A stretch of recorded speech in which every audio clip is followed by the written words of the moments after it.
விளையாட்டு பிரிவில், அப்புறம் முன்னாள் படை வீரர்கள் பிரிவு, அப்புறம் ஊனமுற்றோர்கள் அந்த பிரிவுக்கும் இன்று இங்க நேர்ல கலந்தாய்வு இன்னைக்கு ஓமந்தூரார் மெடிக்கல் காலேஜ், ஓமந்தூரார் பன்னோக்கு மருத்துவமனை வளாகத்தில் இன்னைக்கு நடந்துகிட்டு இருக்கு.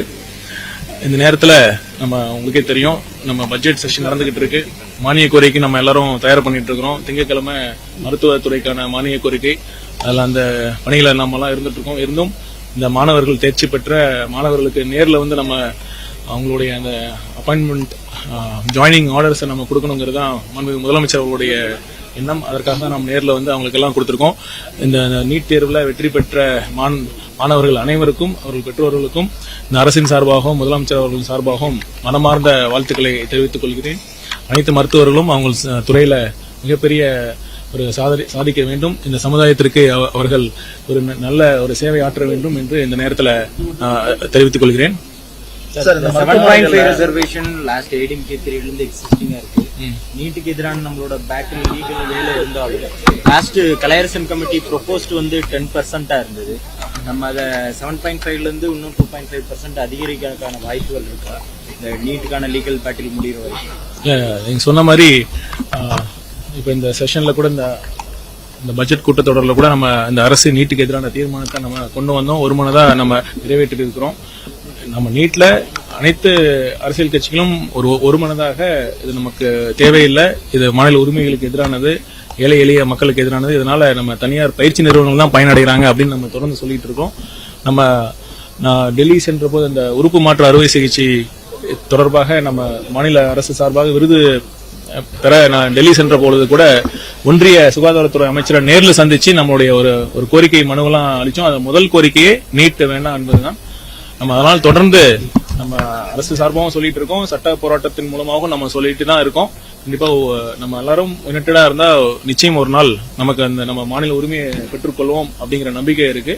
நீங்க சொன்ன மாதிரி இந்த கமிட்டி முதலமைச்சர் அவர்கள்ட்ட பேசி இன்னும் ஒரு கமிட்டி அப்பாயிண்ட் பண்ணி அது எப்படி சொல்றாங்களோ அந்த மாதிரி நம்ம கண்டிப்பா கொண்டு வருவோம். கண்டிப்பா நிச்சயம். பாத்தீங்கன்னா அந்த 5 நம்ம ஏற்கனவே சொன்ன மாதிரி நம்ம அந்த தரவரிசை பட்டியல் வெளியிட்டப்ப நம்ம என்ன சொல்லியிருந்தோம், 7.5% இந்த ஒதுக்கீட்டுல பிரிவுல 641 இடங்கள் நம்ம இருக்குன்னு நம்ம சொல்லியிருந்தோம். இப்ப இன்னைக்கு 614 இடங்கள் தான் நம்ம இன்னைக்கு கலந்தாய்வின் மூலமா நம்ம ஃபில் பண்றோம். அதுக்கு என்ன காரணம்னா, நான் ஏற்கனவே சொன்ன மாதிரி ஒரு 5 கல்லூரிகள் அவங்க கூடுதல் இடங்களை வந்து விண்ணப்பித்திருந்தாங்க. அவங்க என்எம்சி அப்ரூவல் கிடைச்சிருச்சு. நம்மளுடைய தமிழ்நாடு மெடிக்கல் எம்ஜிஆர் யூனிவர்சிட்டி வந்து இன்னும் இந்த இன்ஸ்பெக்ஷன் போய் அவங்க இன்னும் அஃபிலியேஷன் கிடைக்கும். கண்டிப்பா அது கிடைச்சிரும். நெக்ஸ்ட் ரவுண்ட் ஆஃப் கவுன்சிலிங்ல அந்த சீட்ஸ் நம்ம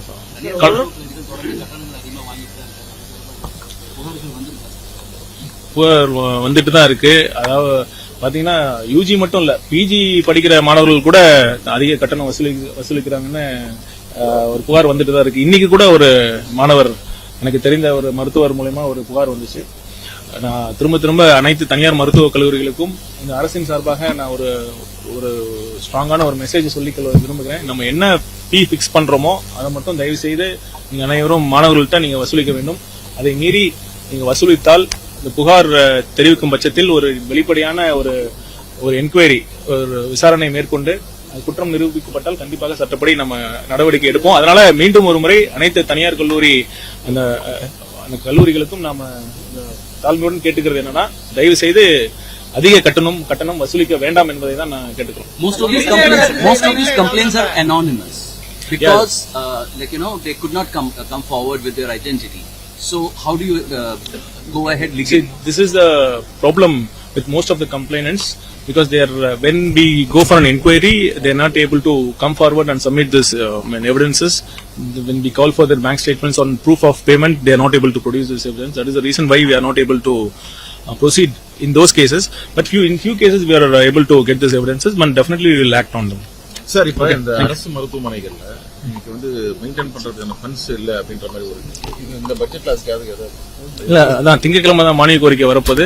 கண்டிப்பாக முதலமைச்சர் அவர்களோட வழிகாட்டுதலின்படி நம்ம ஒரு சிறந்த அறிவிப்புகள்லாம் நம்ம கொடுக்கணும் அப்படிங்கறதான் முதலமைச்சர் நமக்கு சொல்லியிருக்காங்க. தொடர்ந்து அவரோட வழிகாட்டுதல் பேர்ல நம்ம இயங்கிட்டு இருக்கோம். ஒரு திங்கட்கிழமை நம்ம சந்திப்போம். திங்கட்கிழமை ஒரு நல்ல அறிவிப்புகளோடு நான் தமிழக மக்களுக்கு அந்த மானிய கோரிக்கை அன்னைக்கு நான் வழங்கப்படுறேன்.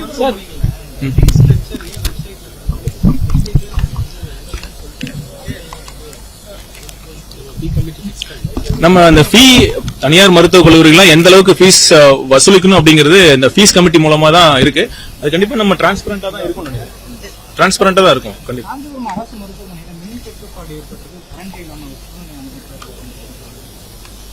இல்ல சில நேரங்கள்ல இந்த மாதிரி மின் தட்டுப்பாடு இருக்க இந்த விஷயம் வர்றப்ப நம்ம மின்துறை அமைச்சர்கிட்ட நம்ம பேசியிருக்கோம்.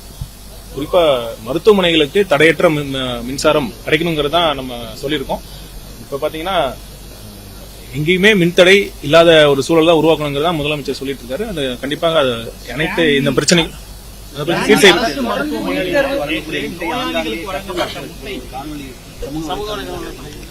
ஆமா, ஒரு சமூக வலைத்தளங்கள்ல ஒரு காணொலி நானும் பார்த்தேன். ஒரு முட்டை அரசு ஊழியர் மருத்துவமனை ஊழியர் அந்த பெட்ல வச்சுட்டு இப்படி இந்த மாதிரிதான் நோயாளிகளை நம்ம ட்ரீட் பண்ணணுமா அப்படிங்கிற மாதிரி வந்தது. உங்க அனைவருக்கும் நான் ஒரு செய்தி என்னன்னா, இந்த வீடியோ 5 மாதம் ஆச்சு. இந்த வீடியோ 5 மாதங்களுக்கு முன்னால் எடுத்த வீடியோ இது. அப்பவே அந்த வீடியோ எடுத்தவர் இந்த சம்பந்தப்பட்ட ஊழியர்கிட்ட நம்ம கேட்டிருக்காரு, இந்த வீடியோ நான் வெளியிடாம இருக்கணும்னா 20,000 ரூபாய் கொடுக்கணும் அப்படிங்க கேட்டிருக்காங்க. அந்த ஊழியருக்கு நான் எல்லாம் கொடுக்க முடியாது, அவரு ஒரு சின்சியரா உழைக்கக்கூடிய ஊழியர் தான். முட்டை அந்த ஓடோட தான் இருக்கக்கூடிய முட்டை தான் அது. அவரு அந்த பர்டிகுலர் அந்த பேஷண்ட்டுக்கு அவரோட விருப்பத்தின் அவர் சொன்ன பேர்ல தான் நான் மாதிரி கூட அட்டெண்டர்ஸ் இல்ல, நீங்க பெட்ல வச்சிருங்க அப்படின்னு சொன்னதன் பேர்ல தான் அந்த முட்டையை அப்படி வச்சிருக்காங்க. நம்ம அந்த காணொலி வந்தது உடனேயே நம்ம ஒரு என்கொயரி கமிட்டி பண்ணிட்டு ஒரு டீன் ஒரு ரிப்போர்ட் கொடுத்திருக்காங்க. 5 மாதங்களுக்கு முன்னால் எடுக்கப்பட்ட அது ஒரு காணொலி. அதை தவறாக பயன்படுத்த நோக்கத்தில் தான் எடுத்திருக்காங்க. அதனால அவங்க அந்த பணம் கேட்ட பணத்தை கொடுக்கவில்லை என்பதால் அந்த வீடியோ வெளியிட்டிருக்காங்க. அது மாதிரி இனிமேல் ப்ராப்ளம் இருக்காது. இனிமேல் ஸ்டான்லி மட்டும் இல்ல, தமிழ்நாட்டில் எங்கேயுமே ப்ராப்ளம் இருக்காது. நீட் தேர்வை ரத்து செய்யணும்னு சொல்லி தொடர்ந்து நம்ம வலியுறுத்திட்டு வரோம். அப்படி இருக்க தொடர்ந்து ஒன்றிய அரசு நீட் தேர்வை நடத்திட்டு வராங்க. அரசு பள்ளி மாணவர்களுக்கு நீட் தேர்வு பயிற்சி அதிக அளவில் வழங்குறதுக்கு என்ன நடவடிக்கை எடுக்கணும்? மாதிரி பள்ளிகள்ல நம்ம நீட் கோச்சிங் நம்ம கொடுத்துட்டு தான் இருக்கிறோம்.